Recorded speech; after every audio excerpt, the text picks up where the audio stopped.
फिर मेरा कुछ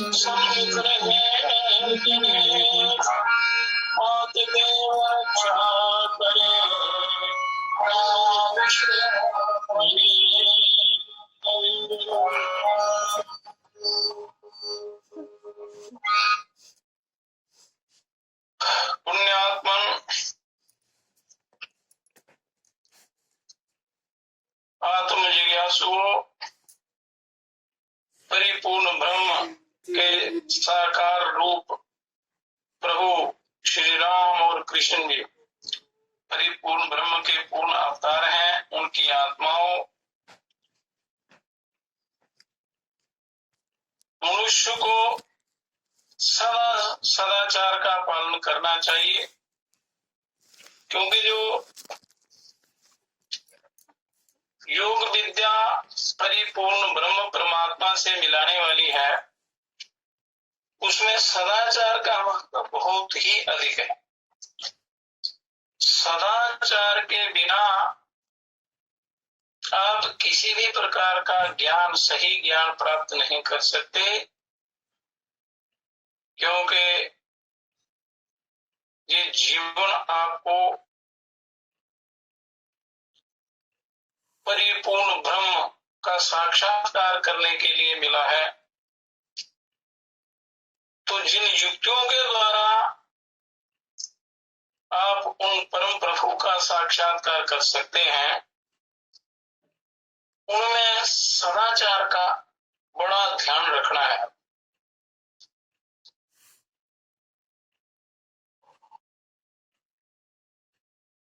आचारहीन व्यक्ति को परमात्मा का साक्षात्कार नहीं होता, चाहे चारों वेदों का ज्ञाता भी क्यों ना हो। इसलिए सर्वप्रथम आपने सदाचार का पालन करते हुए उस परम तत्व ब्रह्म तत्व का साक्षात्कार करना है, ईश्वर का साक्षात्कार करना, परमात्मा का। तो कल कथा समाप्त हुई थी कि देवताओं के राजा और इंद्र और असुरों के राजा विरोचन वो ज्ञान प्राप्ति के लिए प्रजापति के पास गए, और असुरों के राजा ने अपने प्रतिबिंब को ही आत्मा मान लिया और संतुष्ट होकर वापस चले गए, और वही उसी का उन्होंने आगे प्रचार किया। पर इंद्र संतुष्ट नहीं हुए, वो पुनः उनके पास गए और प्रश्न किया। तो उन्होंने 32 वर्ष तप करने के लिए कहा। प्रजापति देव ने इंद्र को रहो, तप करो, उसके बाद आपको ये आत्मज्ञान देंगे। पर जिनको सर्वसुलभ है वो लोग उसको प्राप्त नहीं करते, उसमें रुचि नहीं रखते, क्योंकि सारा आधारित इस पर आधारित है आपकी जिज्ञासा पर, आपकी इच्छा पर, आपके अंतःकरण की क्या आवाज है उस पर, क्या इच्छा है, किस तरफ जाना चाहते हैं, तो उसके अनुसार आपको वो फल मिलता है, ज्ञान। अब जब उन्होंने 32 वर्ष तो तप करने के लिए कहा, तो इंद्र वहां 32 वर्ष तक तप करते रहे। उसके बाद उन्होंने ज्ञान दिया कि जो स्वप्न में भी विचारशील तत्व है और जो अत्यंत पूज्यमान आत्मा है, क्योंकि आत्मज्ञान से बढ़कर और कोई ज्ञान नहीं है, उससे उसको प्राप्त कर उससे बड़ा और कोई लाभ नहीं है। ये आत्म साक्षात्कार करके जो लाभ मिलता है, वो लाभ आपको इस त्रिलोकी में कहीं नहीं मिलेगा, है भी नहीं। वही अविनाशी अभय और ब्रह्म है। उन वचनों से संतुष्ट होकर शांत हृदय से इंद्रदेव चले गए, परंतु देवों तक पहुंचने के पूर्व उनमें यथार्थ बोध से भय प्रकट हुआ। ये सही नहीं समझा। यद्यपि ये शरीर अंतः होता है, परंतु वह स्वप्न शरीर आनंद होता है, अंतर्मन होता है, और ये श्राम होता है तो वह अश्राम रहता है। शरीर के दोषों से वह दोष मुक्त रहता है, जो अंतर्मन होता है, जो स्वप्न अवस्था में जिसका बोध होता है, तो वो शरीर के दोषों से दूर रहता है, उसका शरीर के दोषों से उसकी संगति नहीं होती। ना बदे नास्य हन्यते नास्य श्राम्येन श्रामो ध्वन्ति त्ववेनं विषन्द्यन्ति वाप्रियमेत्येव भवत्यापि रोति देव नाम हत्र भोग्यं पश्यामीति। और ये इस देह के वध से विनष्ट भी नहीं होती। अगर देह इसको चला भी जाए, नाश भी हो जाए, तो वो आत्मा नष्ट नहीं होती। किंतु स्वप्न में भी ऐसा भान होता है कि कोई उसे मार रहा है, तिरस्कृत कर रहा है, अथवा वह शोक कर रहा है, अथवा वह रो रहा है। अतः इसमें मुझे भोगने योग्य कुछ भी दिखाई नहीं देता। इस संसार में भोगने योग्य कोई वस्तु नहीं है। तो वो इंद्रदेव ने पुनः देव प्रजापति के पास हाथ में सविता लेकर जाकर फिर पूछा उन्होंने। तो देव प्रजापति ने उनसे कहा कि इंद्र, तुम तो जहां से संतुष्ट होकर शांत हृदय से चले गए थे, वो केवल शब्दों से ही संतुष्ट हुए थे। इसलिए ये शब्द तुष्टि जो है, इससे भी कल्याण नहीं होता। फिर किसी शर से लौटे हो आप तो संतुष्ट होकर चले गए थे। तो उन्होंने कहा, भगवान, यद्यपि ये शरीर अंधा होता है तो भी वह स्वप्न में विचरणशील अंतर्मन आनंद रहता है, और ये श्राम होता है तो भी ये अश्राम रहता है। इस प्रकार वह शरीर के दोषों से दोष मुक्त ही रहता है। अब इसके वध से उसका वध नहीं होता और इसकी श्रामता से वह श्राम नहीं होता, परंतु ऐसा अनुभव होता है कि कोई उसे मारता है, तिरस्कृत करता है, अपमानित करता है, और वह शोक करता है अथवा रोदन करता है स्वप्न में भी। इसमें मुझे कुछ भी भोगने योग्य श्रेष्ठ प्रतिफल और अच्छा फल नहीं दिखाई देता, जिस फल की इच्छा लेकर मैं आया था।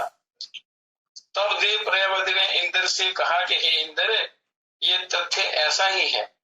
इस आत्म तत्व की व्याख्या मैं आगे करूंगा, अभी मैं व्याख्या नहीं की है। आप शब्दों से ही संतुष्ट होकर चले गए थे। अभी तुम 32 वर्ष और वास करो। 32 वर्ष पहले वास किया, 32 वर्ष और वास करो। तब इंद्रदेव ने वहां 32 वर्ष व्यतीत किए। फिर देव प्रजापति ने उन्हें आत्मज्ञान का उपदेश दिया। तो हजारों वर्ष तप कर करके ये ज्ञान देवताओं ने परमात्मा से प्राप्त किया है, पर मनुष्य को ये सर्व सुलभ है और उसको प्राप्त नहीं करते, ना उस पर चलते हैं। इसलिए बार बार शास्त्र कहते हैं कि सत्संग करो, अच्छा करो, प्रभु की प्राप्ति का उपाय करो। नहीं, बार बार ये समय नहीं मिलेगा। समय मिला है, उसका पूरा पूरा सदुपयोग करो और उस आत्मज्ञान की प्राप्ति करो, क्योंकि उस आत्मज्ञान के बिना कल्याण नहीं होता। और तदत्रय तदसुधा समस्ता संपन्ना स्वप्नन्ना विज्ञानादेश आत्मेति होवाचेत तद अमृतमं भयवेतदं ब्रह्मो ब्रह्मेति साहा शांत हृदया प्रव्राजसा हा प्राप्येव देवाले तद भयं दर्शनाः खल्वेमेहं गुं सम्प्रत्यात्मानं जनात्यहं महं समीति नो एवेमानि भूतानि विनाशमेवापि तो भक्तिनाहमत्र भोग्यं पश्यामिति। जब वह प्रसुप्त अवस्था में संपूर्ण रूप से आनंदित और शांत रहता है और स्वप्न का अनुभव भी नहीं करता, शांत रहता है, आनंदित रहता है और स्वप्न का भी अनुभव नहीं करता, वही आत्मा है, वही ईश्वर है और वही ब्रह्म है। इन वचनों को सुनकर इंद्रदेव संतुष्ट होकर शांत हृदय से चले गए। किंतु देवों तक पहुंचने के पूर्व उनमें फिर असली ज्ञान से भय प्रकट हुआ। उस अवस्था में तो उसे निश्चय ही ये बोध नहीं रहता है कि ये मैं हूं और ना वह अन्य प्राणियों को जानता है। उस अवस्था में तो वह विनाश जैसी स्थिति को प्राप्त होता है। इसमें मुझे कुछ भी भोगने योग्य मतलब अच्छा फल नहीं दिखाई देता। 32 64 वर्ष तपस्या करने के बाद भी उनके मन का संशय नहीं मिटा। इस प्रकार विचार करते हुए देवराज इंद्र पुनः प्रजापति के पास सविदा लेकर पहुंचे और उन्हें देखकर प्रजापति ने पूछा कि इंद्र, तुम तो स्थिर चित्त होकर चले गए थे, फिर क्यों आए हो दोबारा? तो इंद्र ने कहा कि भगवान, मुझे यही निश्चय होता है कि इसे निश्चय ही इसे ये भी आभास नहीं होता है कि स्वयं कि ये मैं हूं, मैं आत्म तत्व हूं, ये पूरा स्पष्ट नहीं होता और मुझे इसके ज्ञान में थोड़ा भय रहता है, अंदर संशय है। ना जो इन अन्य दूसरे भूत प्राणियों को जानता है और निश्चय ही ये विनिष्ठ सा हो गया है और हो जाता है जब इस अवस्था में पहुंचता है तो इसमें मुझे इष्ट दृष्टि गोचर नहीं होता, इसमें भी मुझे शांति नहीं मिली, इसमें भी पूर्ण ज्ञान नहीं हुआ, इसलिए मैं आपके पास पुनः आया हूं। प्रजापति ने पुनः उपदेश देते हुए कहा कि हे इंद्र, ये बात ऐसी ही है जैसे आपने समझी है। इसमें अब मैं तुम्हें पुनः समझाऊंगा। अभी तुम 5 साल तक और यहाँ पर रहो और ब्रह्मचर्य पूर्वक निवास करो। ब्रह्मचर्य मन वाणी कर्म को पवित्र बनाते हुए तप में तपस्या में लीन रहते हुए यहाँ वास करो। उसके बाद देवराज इंद्र ने 5 साल तक वहां तप किया और ये सभी वर्ष मिलाकर 101 वर्ष हो गए। तो इसी से कहते हैं कि इंद्र ने प्रजापति के यहाँ 101 वर्ष तक ब्रह्मचर्य पूर्वक निवास किया और उसके बाद प्रजापति ने कहा 101 वर्ष के बाद उनको ये दिव्य ज्ञान दिया था इंद्र को। तो बिना तप के कुछ भी प्राप्त नहीं होता, चाहे कोई क्यों ना हो।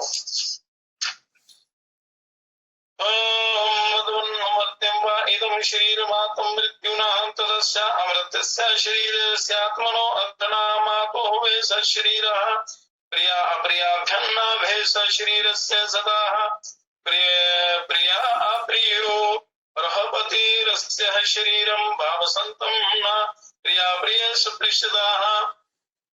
तो प्रजापति बोले कि हे इंद्र, ये शरीर मरण धर्म और सदैव मृत्यु से आच्छादित है, सदा मृत्यु इसको घेरे रहती है और ये मरण धर्म है, इसको छोड़कर जाना ही पड़ता है।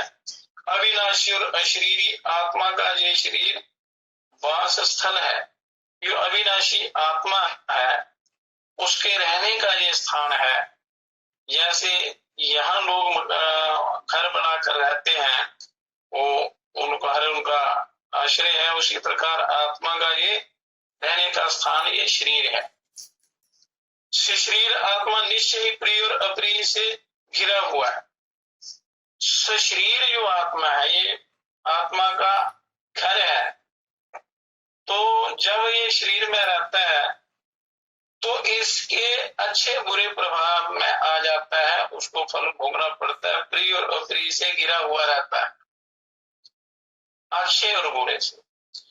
और शरीर युक्त होते हुए इसके प्रिय व अप्रिय का विनाश नहीं होता, साथ ही अशरीर होने पर प्रिय और अप्रिय इसका स्पर्श रंच मात्र भी नहीं कर सकते। इसलिए वायु शरीर से रहित है, वायु का शरीर नहीं है। बादल, विद्युत और मेघ की गर्जना भी अशरीरी है, उनकी गर्जना का भी कोई शरीर नहीं होता। जिस तरह से ये सभी उस आकाश के ऊपर उठकर सूर्य सविता की परम ज्योति को प्राप्त कर अपने स्वरूप में परिणत हो जाते हैं, उसी तरह ये जीव आकाश से वायु आदि की बात इस शरीर से ऊर्ध्व की ओर उठकर परम ज्योति को पाकर अपने आत्म स्वरूप में केंद्रित हो जाता है और वह ही उत्तम पुरुष है। ऐसी अवस्था में वह जीव हंसता, क्रीड़ा करता और ज्ञाति जनों बंधुओं के साथ रमण करता हुआ अपने साथ प्रकट हुए शरीर को स्मरण न करता हुआ सभी ओर संचरित होता है, सभी ओर चल जाता है। जैसे अश्व अथवा वृषभ गाड़ी में जुटा रहता है, ठीक वैसे ही ये प्राण रथ स्थानीय शरीर में बंधा हुआ है। ये आत्मा यहाँ जागृत अवस्था में वह चक्षु द्वारा उपलक्षित आकाश रूप में अनुभूत है और वह ही चाक्षुष अर्थात चक्षु में रहने वाला पुरुष है। उसके ज्ञान के साधन जो है वो नेत्र है और जैसे ये प्रकाश के ये बिजली के ये नेत्र है, ये जो उपकरण है, बल्ब है, लाइट देने वाले जो उपकरण है और उस पावर में, उस बिजली में शक्ति बहुत है, पर इनके बिना वो प्रकाश नहीं दे सकती। तो उसी प्रकार इन नेत्रों के द्वारा ये आत्मा प्रकाशित होता है, नेत्रों को प्रकाशित करता है आत्मा। इन नेत्रों के द्वारा देखा जाता है, जो उसके साधन है, उसके ज्ञान के साधन है नेत्र। जो ये अनुभव करता है कि मैं इसे सूंघूं यानी ग्रहण करूं, वही आत्मा है। उसके गंध ग्रहण के लिए नासिका है तथा जो जानता है कि मैं ये शब्द उच्चारण करूं, वह शब्द ही आत्मा है। उसके वाक्योच्चारण के लिए वाणी है, वो साधन है। वाक्योच्चारण के लिए वाणी साधन है, तो वाक्योच्चारण उसी तत्व से किया जाता है, आत्मा से किया जाता है। और ये जो समझता है कि मैं ये श्रवण करूं, वह भी आत्मा ही है। और उसके सुनने के साधन तो ये इंद्रियां हैं। जैसे इस बिजली के अनेक उपकरण हैं अलग अलग कामों के लिए, उसी प्रकार ये आत्मा के साधन हैं, आंख, कान, नेत्र, जीवा इत्यादि। और ये जो अनुभव करता है कि मैं मनन करूं, अनुभव करता है कि मुझे मनन करना चाहिए, मनन करूं, वही आत्मा है जो मनन की इच्छा करता है। और मन ही उसका दिव्य चक्षु है और मन उसका चक्षु है और वह ये आत्मा इस दिव्य नेत्र द्वारा भोगों का दर्शन करता हुआ रमण करता है मन के द्वारा। और ये सभी प्रकार के भोग इस ब्रह्मलोक में विद्यमान है, उन्हें वह देखता हुआ रमण करता है। उस महान आत्मा की देवगण उपासना करते हैं, सारे देवता ध्यान में रहते हैं, तो उसी आत्म तत्व का ध्यान करते हैं। इसलिए मनुष्य को भी चाहिए इसके अंदर हृदय रूपी गुफा है, जो आत्म तत्व है, उसका ध्यान करें, उसको प्राप्त करने का प्रयत्न करें। इसी कारण से उन्हें समस्त लोग और सभी तरह के भोग प्राप्त होते हैं। देवताओं को जो भी उस आत्मा को शास्त्र और आचार्य के उपदेशानुसार, शास्त्रों में जो बड़े विस्तृत रूप से वर्णन है और जो आचार्यों ने अनुभव करके जो प्राप्त किया है गुरुओं ने, उनके उपदेशानुसार समझकर प्रत्यक्ष रूप से ये समझता है, वह सभी लोग और सभी तरह के भोगों को पा जाता है। ऐसा प्रजापति ने कहा इंद्रदेव को 101 वर्ष तप करने के बाद। जैसे जैसे तप होता गया, निर्मलता आती गई, ज्ञान बढ़ता गया, तो जब समय आया तो उन्होंने उनको आत्मज्ञान दे दिया प्रजापति ने इंद्र को। तो इसलिए ऐसे ही मनुष्यों को भी तप करना पड़ता है। तप के बिना, साधना के बिना वो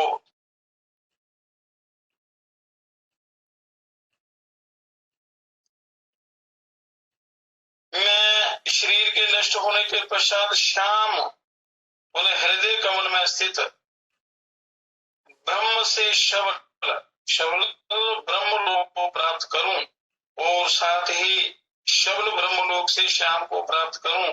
जिस तरह अश्व अपने रोमों को झाड़कर स्वच्छ और मल रहित तो हो जाता है, उसी प्रकार मैं पापों से निवृत्त होकर राहु के मुख से प्रकट हुए चंद्रमा की भांति शरीर का परित्याग कर कृत्य कृत्य होता हूँ। इस प्रकार मैं अकृत ब्रह्म को प्राप्त करता हूँ, ब्रह्म लोक को प्राप्त करता हूँ। ये अध्याय समाप्त हुआ। अब प्रजापति ने उनको सही सही ज्ञान दे दिया, पर मीरा तपस्या के बाद ही 101 तप करना पड़ा, तो उसके बाद वो आत्मज्ञान मिला। तो मनुष्य यदि थोड़ा भी गुरुओं के शास्त्रों के अनुसार साधना करे तो ये बहुत बड़ा लाभ प्राप्त कर सकता है, आत्म तत्व प्राप्त कर सकता है। तो आत्म लाभ के लिए शरीर मिला है। तो व्यर्थ की चर्चाओं में हम सारा समय जाया कर लेते हैं, समस्त समय अपने लिए कुछ नहीं करते। ये जो जितना भी आप संग्रह करते हैं ये अपने लिए नहीं है, ये सब अपने पतन का साधन है। तो उतना ही इनमें मन लगाना चाहिए जितने से अपना निर्वाह हो सके और दूसरों का भी अपने सामर्थ्य के अनुसार भला होता रहे। इनका सदुपयोग करते हुए अपने आत्म तत्व की प्राप्ति करनी है। तो ये समय बार बार नहीं मिलेगा, वो ब्रह्म आपके अंदर बैठे हुए हैं। केवल आलस्य, प्रमाद, तंद्रा, निद्रा, ये जो दोष है इनसे बचना है, ये योग में विघ्न है। तो प्राणायाम करते हुए, प्राणायाम, आसन, प्राणायाम, ध्यान थोड़ा थोड़ा प्रतिदिन करना, उससे आपका वो नहीं होगा, शरीर स्वस्थ रहेगा। शरीर स्वस्थ रहेगा तो मन आपका परमात्मा में लगेगा, और शरीर स्वस्थ रहता है सदाचार का पालन करने से। तो यत्न से आपको सदाचार का पालन करते हुए इस साधना में रत रहना है।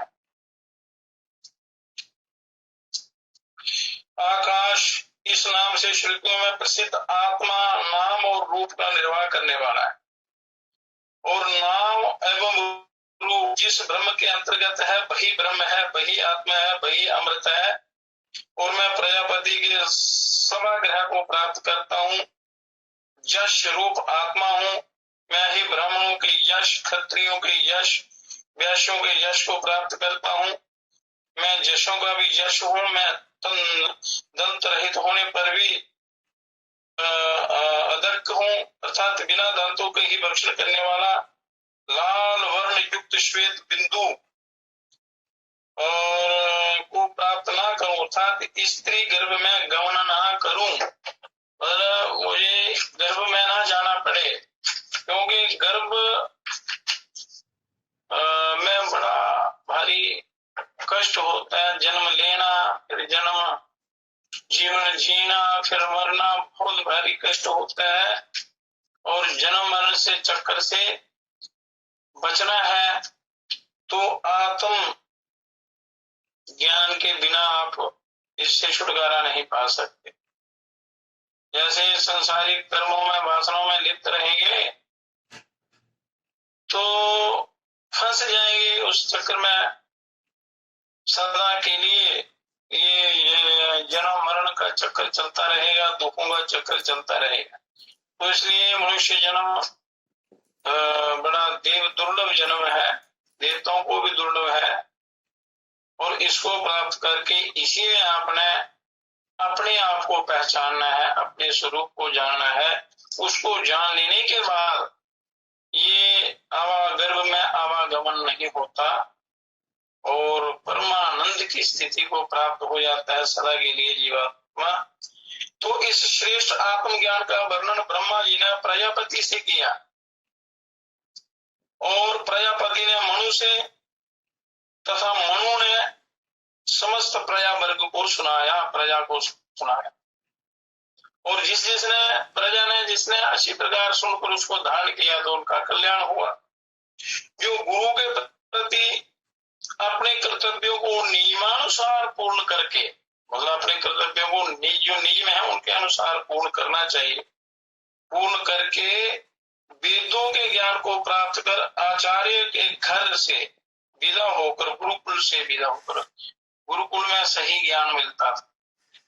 तो ज्ञान पढ़ाई वही होती है जिससे अपना आत्मा का कल्याण हो, कोई शिष्टाचार, सभ्यता इत्यादि संस्कार बने और आत्मज्ञान प्राप्ति करे, वो जिस ज्ञान से, तो गुरुकुल से वो मिलता था। तो गुरुकुल से विदा होकर अपने स्वजन सदस्यों के साथ पवित्र स्थल में स्वाध्याय करता है और जो अपने पुत्रों व शिष्यों को धर्म पथ पर आरूढ़ कर, माता पिता का कर्तव्य है कि पुत्रों को, और गुरुओं का कर्तव्य है अपने शिष्यों को धर्म पथ पर आरूढ़ कर समस्त इंद्रियों को अपने अंतःकरण में स्थिर कर लेता है जो व्यक्ति, तथा जो शास्त्रानुसार भूतों की हिंसा नहीं करता, शास्त्रों के अनुसार जो बताया है तो किसी की हिंसा नहीं करता, वह निश्चित ही जीवन पर्यंत श्रेष्ठ आचरण करता हुआ ब्रह्मलोक को प्राप्त करता है। उसके बाद वापस नहीं लौटता, वापस नहीं आता, आवागमन से मुक्त हो जाता है। इसलिए मनुष्य को आवागमन से छूटने का उपाय इस मृत्यु लोक में आकर आपने करना है, आवागमन से छूटना है। तो इस प्रकार छांदोग्य उपनिषद पूर्ण हुआ।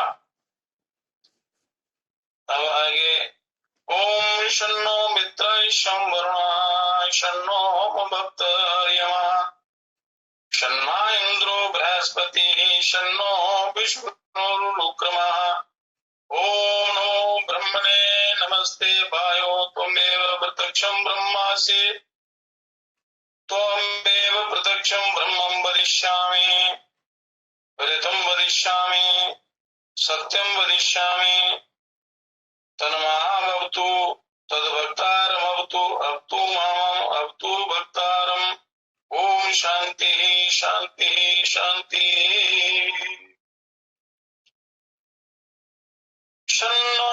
शन्नो मित्रा शं वरुणा के मित्र देवता हमारे लिए कल्याणकारी हों, वरुण देव हमारे लिए सुख प्रद हों, अर्यमा देव कल्याणकारी हों, इंद्र तथा बृहस्पति सुखदायक हों, हमारे पर कृपा करें। जिनके डग बहुत विशाल हैं वे विष्णु देव हमारे लिए शांति प्रद हों।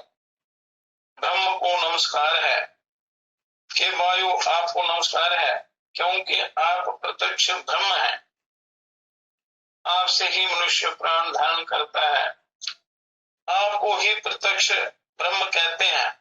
सत्य और ऋत भी आपको कहते हैं।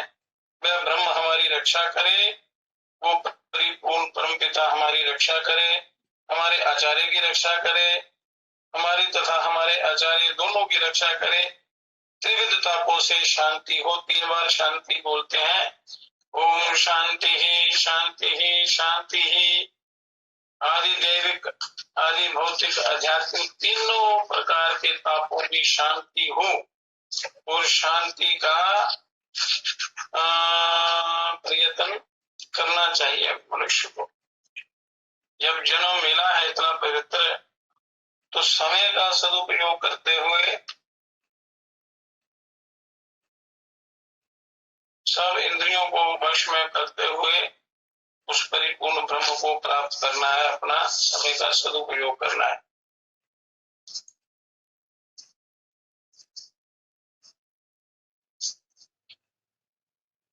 तो परमात्मा ने इतना सुंदर शरीर दिया, इतना सुंदर समय दिया और कल्याण करने का मौका दिया, तो उसका धन्यवाद करना चाहिए, परमात्मा का कृतघ्न नहीं बनना चाहिए। तो मनुष्य इतना पवित्र जन्म पाकर परमात्मा की कृपा प्राप्त कर उसका आदर नहीं करता, कृतघ्न बन जाता है, उसकी दी हुई अमानत का दुरुपयोग करता है। तो इसलिए ईश्वर का धन्यवाद करना चाहिए।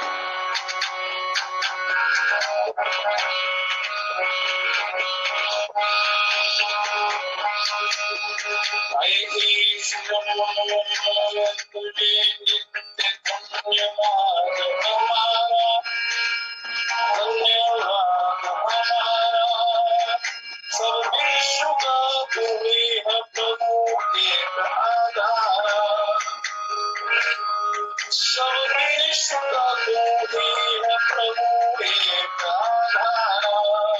आए ईश तुझे नित्य धन्यवाद धन्यवाद हमारा, सब विश्व का तू ही है प्रभु एक आधार, सभी विश्व का तू ही है प्रभु एक आधार।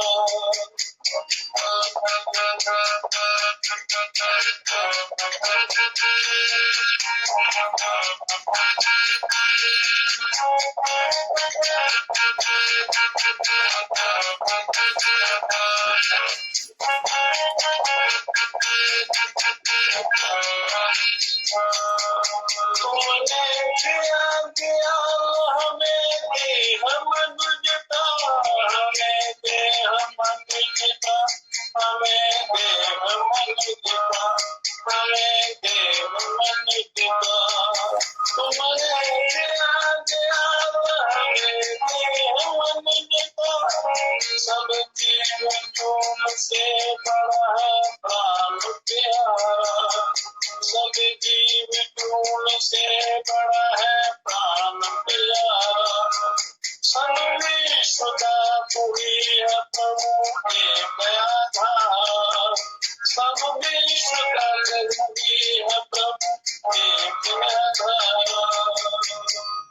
इतना सुंदर शरीर दिया है कि सब जोनियों में 84 लाख जोनियों में सबसे परम प्रिय शरीर ये मनुष्य का शरीर है। ये आकार जो है, ये देवताओं को सबको यही प्यारा है। ये शरीर, सारे देवता इसी शरीर में निवास करते हैं।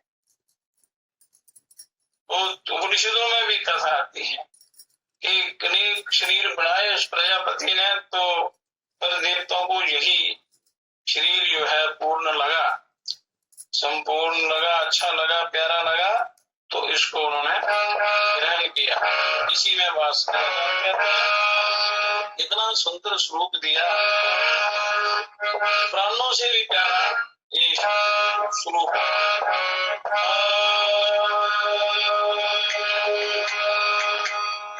आए ईश तुझे नित्य धन्यवाद हमारा, धन्यवाद हमारा।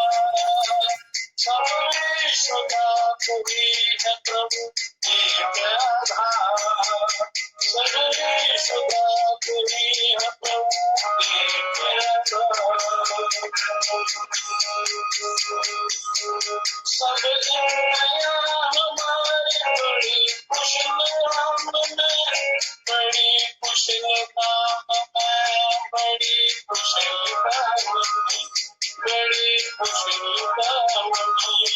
सब दुनिया हमारी बड़ी कुशलता में, हमारे लिए रचा है विश्व भोग गया, हमारे लिए रचा है विश्व भोग गया। सर्वेश्वर का तू ही है प्रभु एक आधार, आए ईश तुझे नित्य धन्यवाद हमारा, धन्यवाद हमारा। सर्वेश्वर का तू ही है प्रभु एक आधार, सर्वेश्वर का तू ही है प्रभु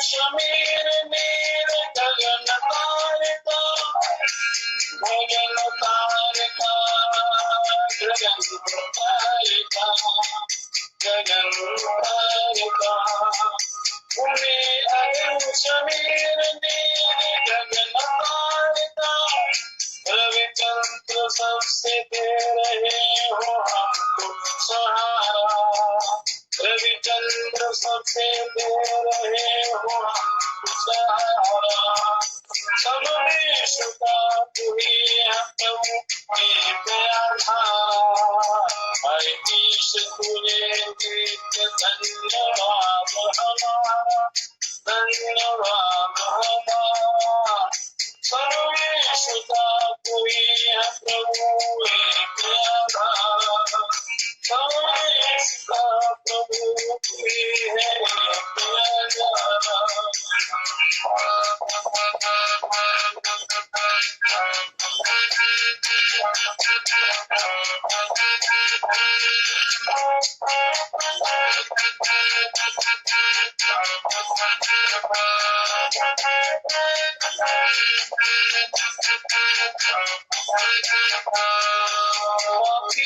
हम बड़े जो तेरा नाम ना जपे जो तेरा नाम ना जपे जो तेरा नाम ना जपे जो तेरा नाम ना जपे पापी है हम बड़े जो तेरा नाम ना जपे ब्रह्मानंद करो माफ पाल जान तुम्हारा ब्रह्मानंद करो माफ पाल जान तुम्हारा सब यीशु का तू ही है प्रभु एक आधार सब यीशु का प्रभु तू ही एक आधार आई ईश तुझे नित्य धन्यवाद हमारा धन्यवाद हमारा सब यीशु का तू ही है प्रभु एक आधार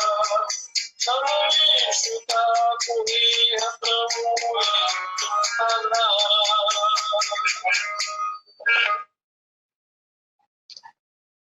तो प्रभु ने इतना सुंदर पवित्र जन्म दिया और वही हमारा आधार है।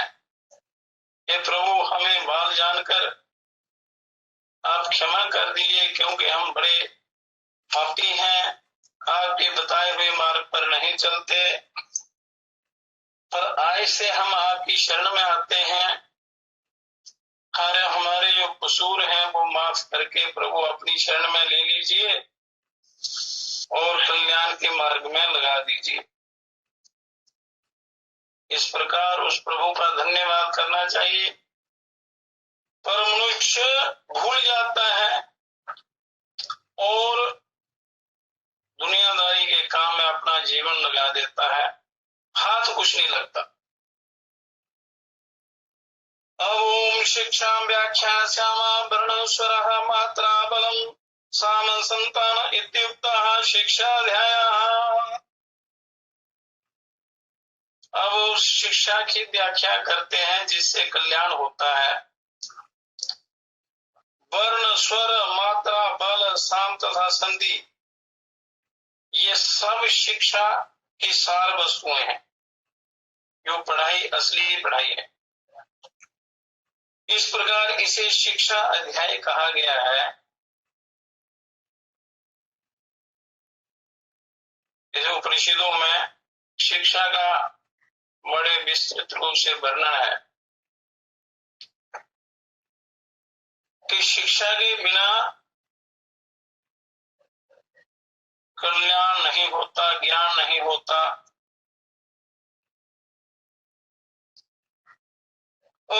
आदि स्वर जो है, उदात अनुदात स्वरित आदि वैदिक स्वर हैं। स्वर मात्रा हरस्व दीर्घ आदि मात्राएं हैं बड़ी मात्रा, छोटी मात्रा इत्यादि ये शब्द जो है ये भी ब्रह्म की प्राप्ति कराते हैं। ये हमारे शरीर के अंदर जितने भी चक्र हैं, सारे चक्रों में शब्द जो है विराजमान है देव रूप में। और जो लोग प्राणायाम करते हैं, ध्यान करते हैं, तो उनके अंदर से ही सारे वेद प्रकट होते हैं, ज्ञान प्रकट होता है और उनसे परमात्मा का साक्षात्कार होता है। वर्णोच्चारण में लगने वाली प्राण शक्ति साम मध्यम वृत्ति से उच्चारण करने की विधि तथा संतान शब्दों के मिलन की प्रक्रिया संधि है। बड़ा गहरा विज्ञान है इसका भी, शब्द रचना का भी।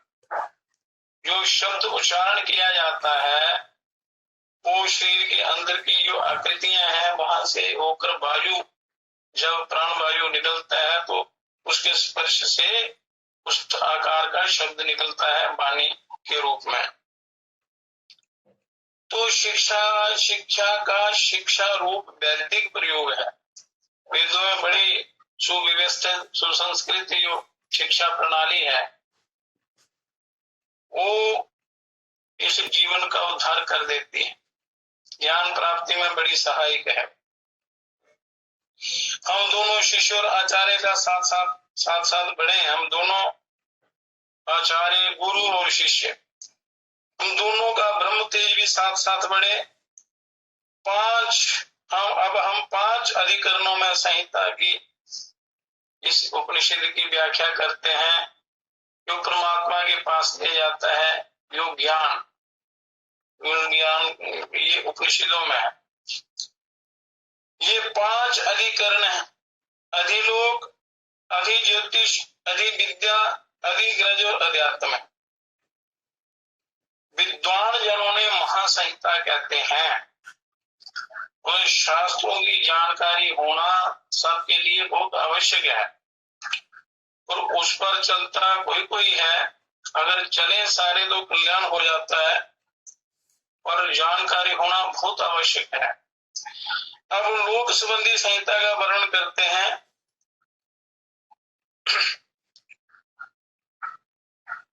इसका पूर्व रूप पृथ्वी है लोक संहिता का, उत्तर रूप ध्रुवलोक है। पृथ्वी और ध्रुव के बीच का अंतरिक्ष इसका संधि रूप है। संधि शब्दों में भी होती है, अगर संधि से शब्दों का निर्माण होता है उसका अर्थ भी बदल जाता है। मिलाने वाली जो संधि है, पृथ्वी और ध्रुवलोक के बीच में संधि का काम अंतरिक्ष करता है, तो अंतरिक्ष संधि हुआ। वायु संधान रूप है, संयोजक है। वायु जो है ये संयोजक का काम करता है। ये लोक संबंधी संहिता है। अब ज्योति संबंधी संहिता का वर्णन करते हैं। पृथ्वी स्थित अग्नि पूर्व रूप है, ध्रुवलोक उत्तर रूप है, ध्रुवलोक स्थित है। आदित्य सूर्य उत्तर रूप है। जल इन दोनों का संधि रूप है। जल इन दोनों लोगों की संधि करवाता है। अंतरिक्ष स्थित विद्युत, अंतरिक्ष में जो बिजली है इस संधि स्थान में संयोजक है। और ये ज्योति संबंधी संहिता है। अब विद्या संबंधी संहिता का वर्णन करते हैं। गुरु इसका पूर्व रूप है, शिष्य विद्या का उत्तर रूप है और विद्या संधि रूप है। विद्या इन दोनों के बीच में संधि का काम करती है। गुरु और शिष्य को के संबंध का वो इसमें संधि है। प्रवचन संधि में संयोजक है। जो प्रवचन होता है वो संधि कराने में संयोजक का काम करता है। ये विद्या संबंधी संहिता है। ये विद्या संबंधी संहिता जो गुरु, शिष्य और विद्या और प्रवचन, इनका समुचित रूप जो है इसको विद्या संहिता कहते हैं। अब संतति संबंधी संहिता का वर्णन करते हैं। संतति मतलब प्रजा, प्रजा का। माता पूर्व रूप है, पिता उत्तर रूप है, संतान संधि रूप है और प्रजनन कर्म संयोजक है। और ये संतति संबंधी संहिता आ गई। अब अध्यात्म संधि संहिता का वर्णन करते हैं। तो अच्छे ढंग से इसको समझना है, विचार करना है। तो फिर मनुष्य के विचार जो हैं ये अपने आप को जानने में ये जीव लग जाता है, फिर विषयों से मन हट जाता है जब ये ज्ञान मनुष्य सुनता है। अब आत्मा संबंधी संहिता का वर्णन करते हैं कि नीचे का जेवड़ा पूर्व रूप है, ऊपर का जेवड़ा उत्तर रूप है, वाणी संधि रूप है। इनके दोनों दंत पंक्तियों के बीच में जो संधि रूप है वो वाणी है। जीवा इसमें संयोजक है, जीवा संयोजक का काम करती है। और ये आत्मा संबंधी संहिता हुई। और इस प्रकार से ये 5 संहिताएं कही गई हैं इस जीवन में। जो पुरुष इन महासंहिताओं के सार तत्व को जान लेता है वह प्रजा, पशु, ब्रह्म, वर्चस, अन्न आदि भोग्य पदार्थ और स्वर्ग लोक आदि से संपन्न हो जाता है और किसी प्रकार की कोई कमी नहीं रहती। तो छंदसाम वृषभो विश्वरूपा शंदेभ्यो अथ अमृतात संभव सामेन्द्रो मेध्यासं प्रणौतु अमृतस्य देवधारणो भूयासं शरीरं मे विचर्षणं जिह्वा मे मधुमत्तमा कर्णाभ्यंबोरी विशुभम ब्रह्मणाः कोशवासी मेद्या पिहिता श्रुतुं मे गोपाय। जो वेदों में सर्वश्रेष्ठ है, सर्वरूप है, जिनका वेदों से विशेष रूप से प्राकट्य हुआ है, वह इंद्रदेव परमेश्वर मुझे मेधा संपन्न बनाए, बुद्धि प्रदान करें। हे देव, मैं अमृत स्वरूप परमात्मा को धारण करने वाला बनूं और मेरा शरीर स्फूर्ति युक्त हो, किसी प्रकार का आलस्य, प्रमाद, तंद्रा, निद्रा, रोग आदि ना हो, शरीर स्वस्थ हो, क्योंकि शरीर ही सब धर्मों का साधन है, सब कर्मों का साधन है। मेरी जीवा मधुर भाषणी हो, हमेशा जब भी कुछ बोलना है तो मधुर बोलना है। ऐसी वाणी बोलिए मन का आपा खोए और उनको शीतल करे आपो शीतल हो। ऐसे वचन बोलने चाहिए कि जिससे दूसरों को भी शांति मिले, अपनों को भी शांति मिले और उनको शीतल करे आपको शीतल हो। तो उसकी हर जगह कीर्ति होती है। वो सबसे बड़ा मित्र ये आपकी वाणी है, ये आपको अनिष्टों से बचाती है। अगर मधुर बोलना है तो कर्कश वाणी जो है वो पतन कर देती है। इसलिए मधुर वाणी जो है, मधुर भाषा बोले, प्रिय शब्द बोले। मेरे कान शुभ श्रवण करने वाले हों, आप मेधा से युक्त ब्रह्म की निधि के समान है। मेरे द्वारा सुनी गई वाणियां विस्मृत ना हो, रक्षित हो, विस्मृत ना हो, रक्षित हो, रक्षा करें आप इनकी, मेरे द्वारा जो ज्ञान सुना गया है। पर मनुष्य को ये ज्ञान बड़े भाग्य से मिलता है। अगर कोई सुनता भी है तो सुनते सुनते सो भी जाते हैं लोग, क्योंकि वो इन विकारों का असर ज्यादा रहता है शरीर में। इसलिए थोड़ा सुनने के बाद मनुष्य को नींद आ जाती है, उसमें चला जाता है, फिर वो शब्द ग्रहण नहीं कर पाता। तो ये प्रार्थना करता है शिष्य के, हे इंद्रदेव, मुझे ऐसी कृपा करें मेरे पर कि मेरा शरीर स्फूर्तिदायक हो, आलस्य और प्रमाद में, तंद्रा में लीन ना हो। क्योंकि जहाँ ज्यादातर लोगों का, अधिकतर लोगों का जो स्वभाव होता है वो विषयों की तरफ, विषयों में ज्यादा भ्रमण करता है। और जब कोई सत्संग या अच्छी बात का कोई चर्चा चल रही हो, या तो उनको नींद आ जाती है या वो वहां से उड़कर चले जाते हैं। या संसार के काम में लग जाते हैं। तो ये श्रवण भी बड़े भाग्य से होता है। अच्छी संगति हो, अच्छे संस्कार हो, अच्छा आचार विचार हो, शरीर स्वस्थ हो तो श्रवण कर सकते हैं। तो श्रवण मूल आधार है। ये नहीं करेंगे तो आगे का काम कैसे चलेगा। तो जब भी सत्संग होता है तो शरीर में अगर विकार होंगे तो निद्रा तंद्रा आपको घेरने की कोशिश करेगी, क्योंकि ये विकार नहीं चाहते कि इस जीव का उद्धार हो। वो इसको अपने विषय भोगों का साधन बनाते हैं, शरीर को उसी तरह ले जाने की कोशिश करते हैं। तो मनुष्य को इसके लिए प्रयत्न करना पड़ता है। हे देव, हमारे निमित्त उस श्री संपदा को ले आए जो तत्काल ही विविध वस्त्र, गौएं, अन्न आदि प्रदान करने वाले ऊन तथा रोम युक्त पशुओं के साथ वैभव की वृद्धि करते होंगे। उनके शरीर निर्वाह करना है तो अच्छी शास्त्रानुसार शरीर निर्वाह हो, उसके लिए कर्म करना पड़ता है। उसके लिए इन देवों से प्रार्थना करता है जी कि हमारे विघ्न दूर हो और बड़े धर्म पूर्वक हमारा जीवन चलता रहे, ताकि हम भजन करके, ध्यान साधना करके, तप करके आप आत्म साक्षात्कार कर सके। ये आहुति इसी निमित्त समर्पित है। ब्रह्मचारी गण हमारे पास आए, वे कपट रहित हो और प्रमाणिक ज्ञान को धारण करने वाले हो। पाप कपट का छल रहित, कपट रहित होना चाहिए मनुष्य। कभी मन में कपट नहीं रखना। कपट रखेंगे तो कई बीमारियां पैदा हो जाएंगी, जीवन भ्रष्ट हो जाएगा। इसलिए मन, हृदय जो है बिल्कुल सरल पवित्र रखना चाहिए, कपट रहित रखना चाहिए। वे इंद्रियों का दमन करने वाले हो, मन का निग्रह करने वाले हो। इन सब के निमित्त आहुतियां समर्पित की जाती हैं। जो आप हवन करते हैं या प्राणायाम करते हैं, ध्यान करते हैं, ये सब यज्ञ रूप है।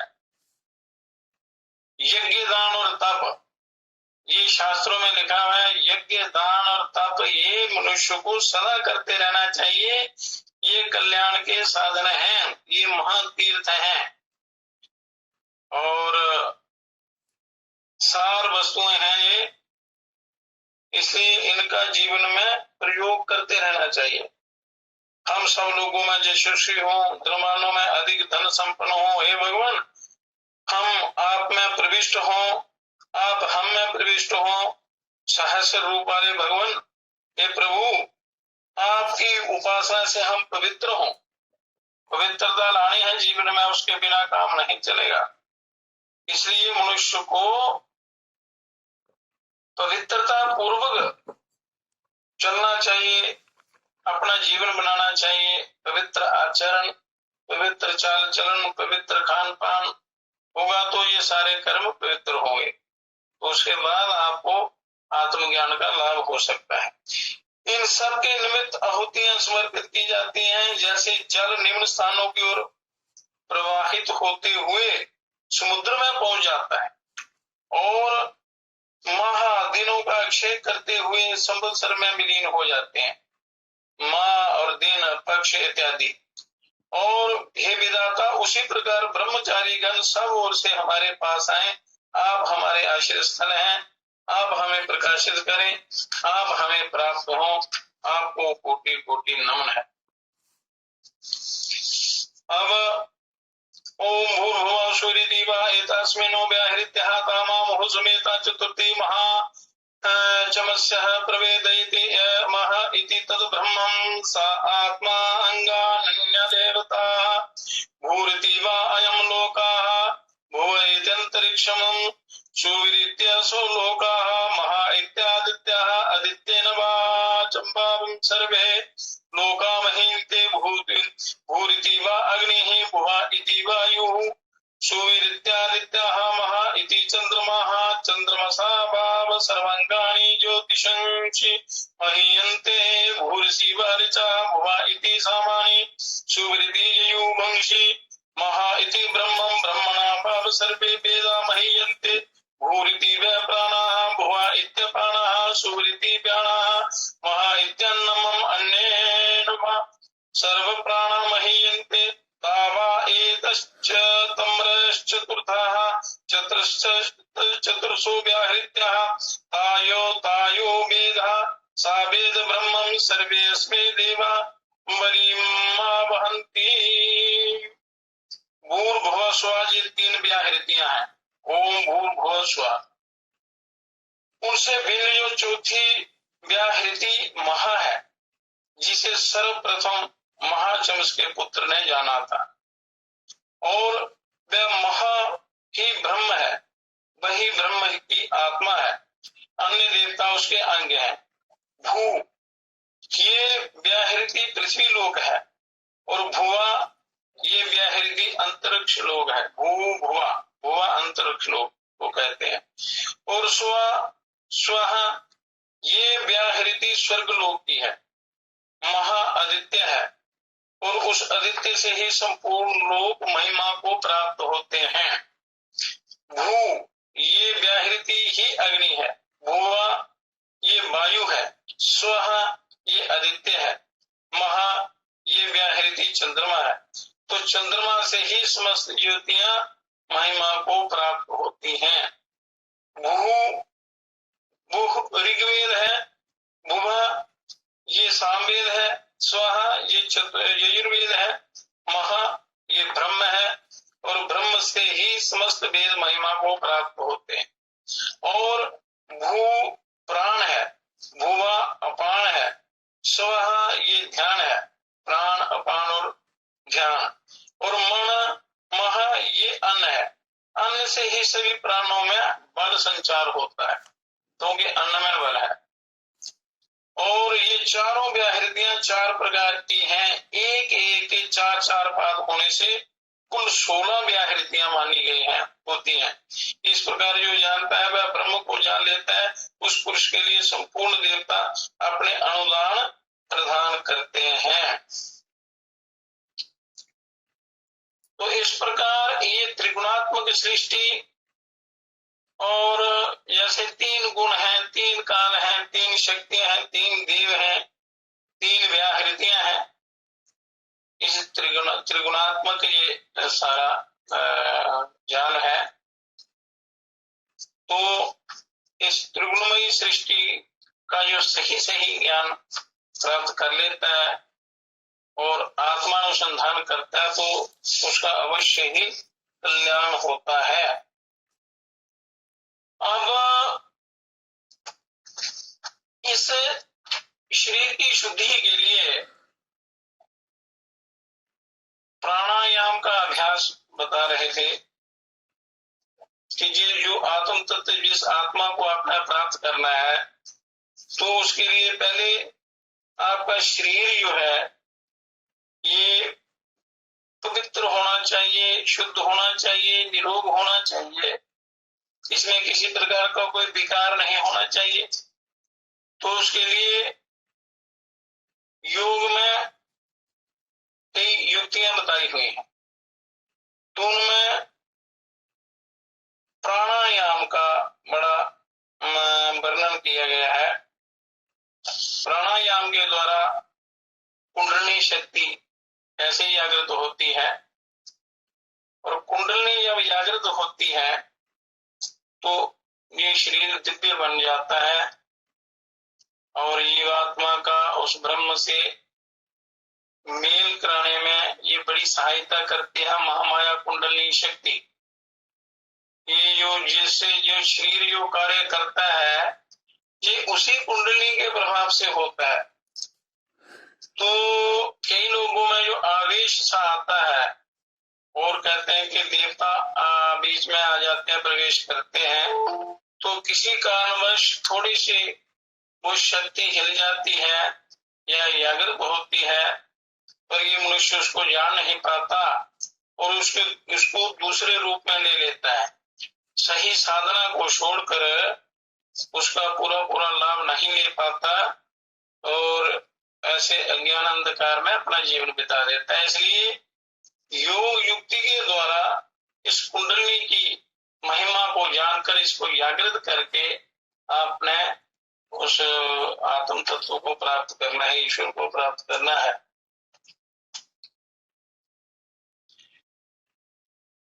जिस प्रकार अग्नि की गर्मी से स्वर्ण गलकर फैल जाता है, ठीक उसी प्रकार ये भौतिक शरीर चाहे छोटा हो या बड़ा हो, कुंडलिनी की उष्णता पाकर वह दिव्य शक्ति पूरे शरीर में फैल जाती।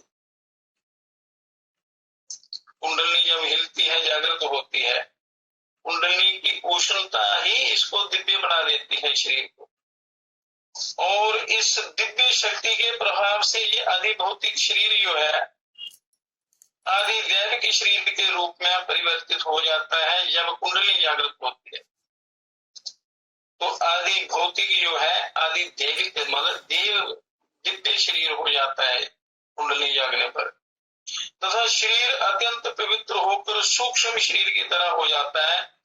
वह जड़ता भाव को छोड़कर विशुद्ध चिन्मय स्वरूप हो जाता है, और जबकि शेष मनुष्य अज्ञानग्रस्त ही बने रहते हैं। जो साधना करता है उसको ये अनुभव होता है। शेष तो अज्ञान में ही ग्रस्त रहते हैं, उन्हीं का जन्म मरण सुख दुख ये भोगते रहते हैं, इसलिए कल्याण नहीं होता। तो प्राणायाम के द्वारा या प्राणायाम का आप अच्छी प्रकार अभ्यास करते हैं तो ये चित्त कुंडलिनी जागृत होते हैं, तो इसका प्रभाव ये होता है कि ये आदि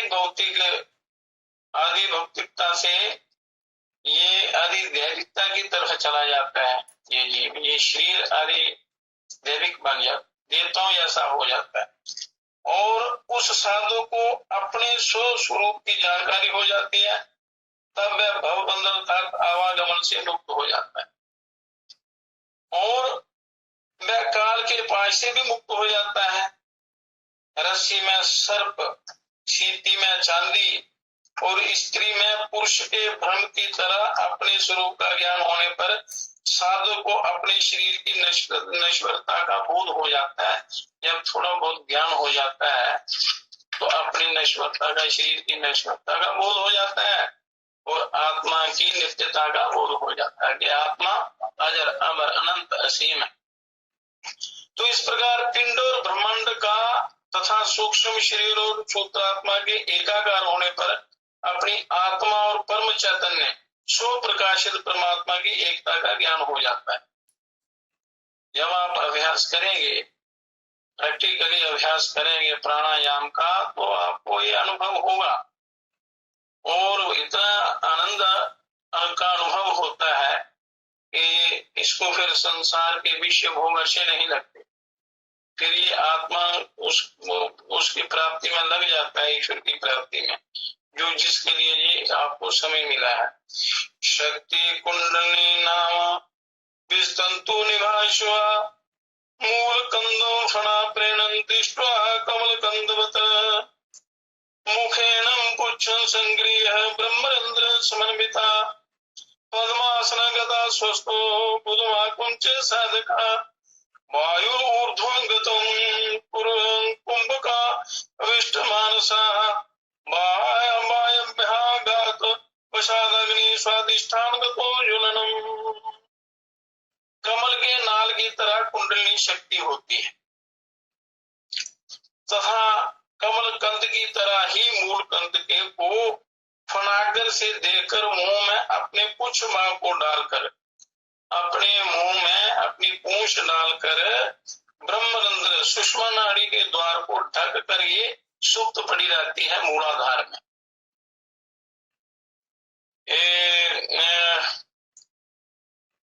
कुंडलिनी शक्ति सुषुप्त अवस्था में रहती है, सारे अमृत का पान कर जाती है। शंभु लिंग को बैठी घेरे ब्रह्मा अमृत पी जाए सवेरे, अंतर में युग युग से सोई श्री कुंडलिनी शक्ति जगाओ। तो मूलाधार में ये जो आधार चक्र है, मूलाधार चक्र है, उसमें ये प्रकाश रूप उस बाण लिंग को घेर कर बैठी हुई कुंडलिनी शक्ति अपने मुख में अपनी पूंछ डालकर और सुषुम्ना के द्वार को रोक कर बैठी हुई है और सुषुप्त पड़ी रहती है। और इसके जागरण के लिए पद्मासन में बैठकर और गुदा मूल को ऊपर की ओर खींचकर कुंभ करते हुए वायु को ऊपर की ओर ले जाकर वायु के आघात से स्वाधिष्ठान चक्र में स्थित अग्नि को प्रज्वलित करना चाहिए। ये युक्ति है इसकी, ये गाने की। तो इसके कई तरीके हैं कि प्राणायाम किस ढंग से करना, कैसे करना, कैसे इस कुंडली को का मुख खुल जाए।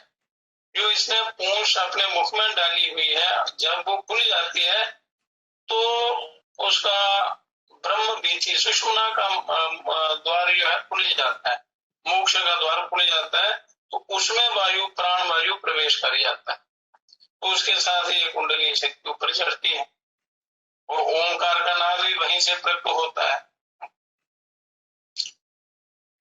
तो कुंभक और ये सिद्धासन लगाना और प्राण खींचकर कुंभक करना, बाजू को ऊपर की ओर ले जाकर बाजू के हाथ से स्वादिष्ठान चक्र जो नाभि के थोड़ा नीचे है स्वादिष्ठान चक्र, उसमें अग्नि को प्रज्वलित करना चाहिए प्राणायाम के द्वारा। तो जो कुंडली शक्ति वहां से जागृत होती है, उसका मुख खुल जाता है, पूंछ जो है मुख से निकल जाती है, जो अमृत स्वयं पी जाती है वो अमृत इस जीवात्मा को मिलता है। तो जब तब ये आनंद का कोई पारावार नहीं रहता। ब्रह्मा विष्णु महेश के समान इसका अपना अनुभव होता है और दिव्य अनुभूतियां होती हैं, दिव्य आनंद प्राप्त होता है, जीवन दिव्य बन जाता है। और ऐसा करने से अग्नि और वायु के प्रहार से सुप्त कुंडली, अग्नि और वायु इकट्ठी जब होती है तो कुंडली जागृत हो जाती है।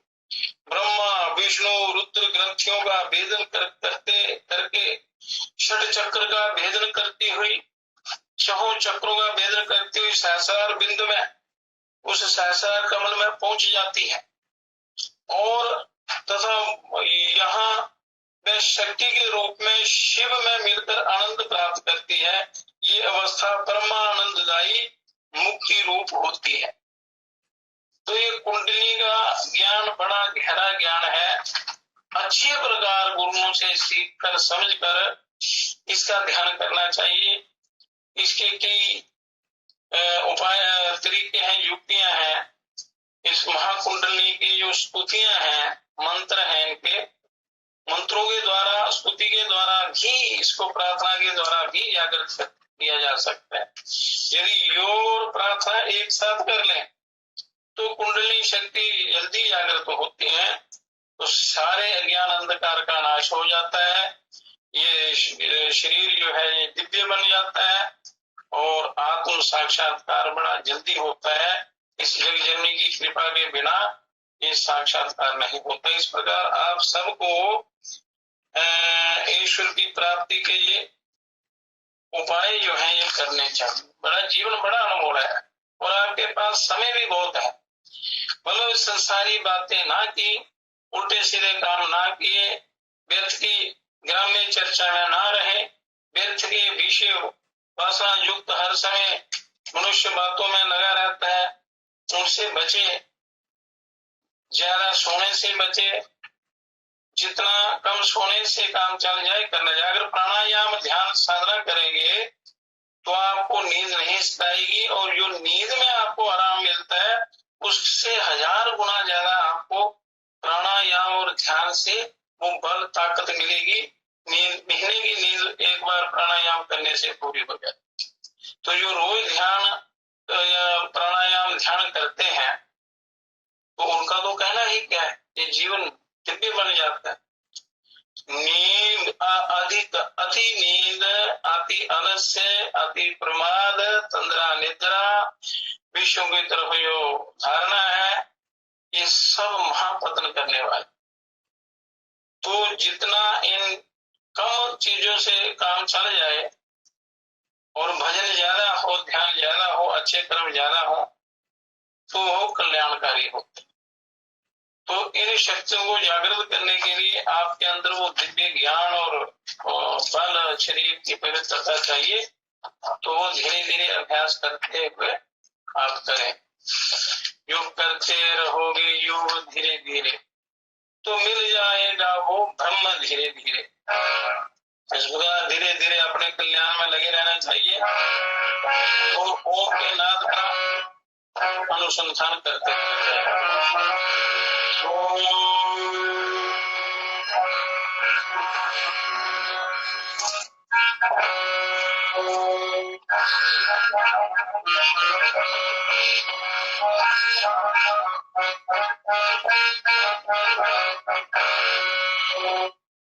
प्रभु कहते हैं कि एक बार तू मेरी शरण में आ जा तो मैं तेरा कल्याण कर दूंगा। अगर तू मेरी तरफ एक कदम आएगा तो मैं तेरी तरफ 100 कदम आऊंगा।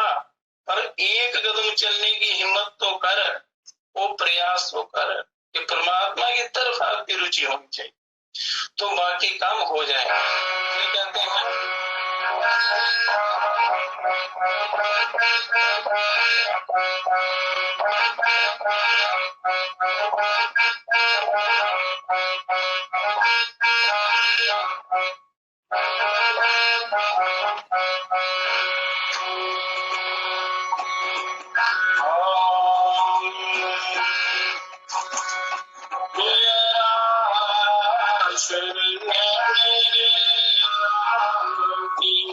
मेरा राम करुणा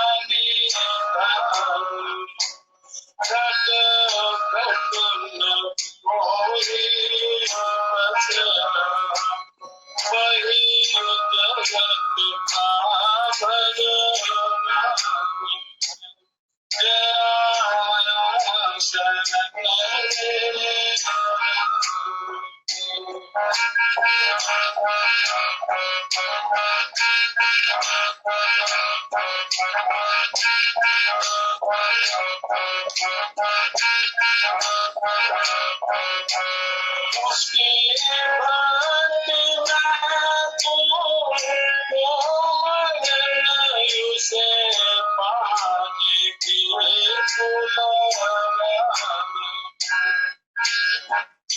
उसकी भक्ति में तो मगन उसे पाने की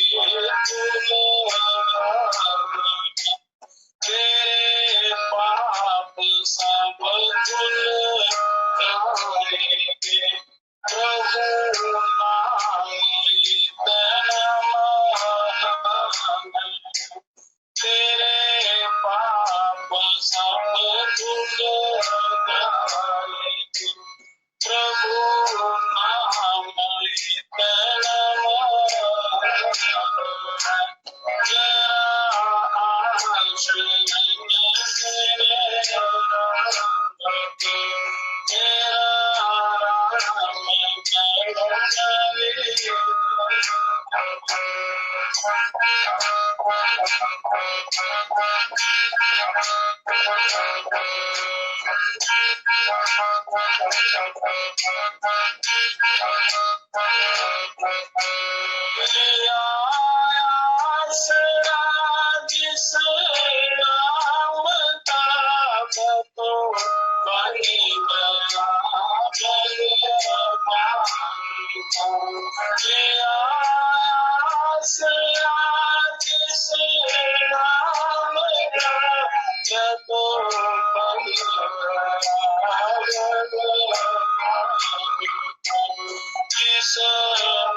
जिसे जानता सारा समझे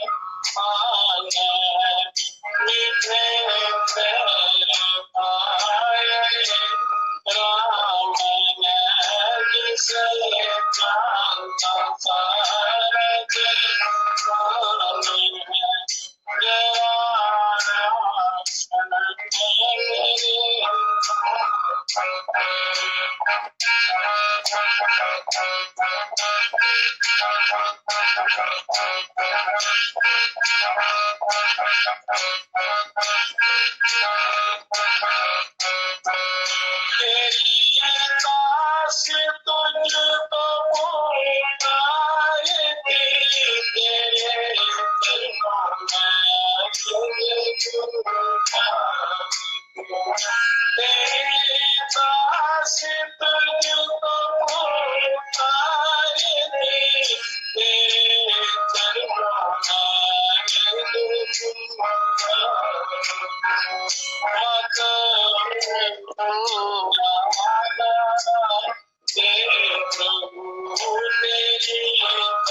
इस प्रकार प्रभु की शरण में जाने से तत्काल परम शांति मिलती है, जीवन सफल होता है।